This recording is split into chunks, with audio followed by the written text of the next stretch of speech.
காப்பாரில் பல ஆண்டு காலமாக வீற்றிருக்கும் இந்து ஆலயம் ஒன்றிற்கு கழிவுநீர் பகுதியில் இடம் ஒதுக்கி தந்திருக்கும் பெரிய தனியார் மேம்பாட்டு நிறுவனத்திற்கு எதிராக கடும் கண்டனத்தை தெரிவித்துள்ளார் சிலாங்கூர் மாநில மனிதவளம் வறுமை ஒழிப்பு பிரிவின் ஆட்சிக்குழு உறுப்பினர் வி பாப்பா ராயுடு.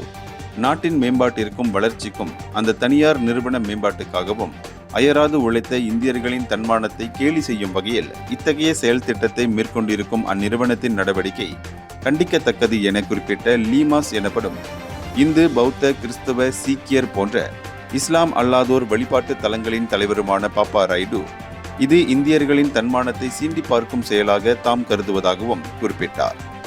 இதுபோன்ற ஒரு சம்பவம் கில்லான் புக்கிட் ராஜா பகுதியிலும் நிகழ்ந்துள்ளதை சுட்டிக்காட்டிய அவர், ஆலயங்களுக்கு நிலம் வழங்குவதில் ஒரு சமூகத்தின் உணர்வுகளுக்கு மதிப்பளிக்காமல் செயல்படும் மேம்பாட்டு நிறுவனங்களை அடையாளம் கண்டு தக்க பதிலடி கொடுக்க வேண்டும் என கேட்டுக்கொண்டார். மடானி அரசாங்கத்தின் சமூக நீதியான கொள்கைகளுக்கு இது முரண்பாடாக இருப்பதாகவும் அவர் சுட்டிக்காட்டினார்.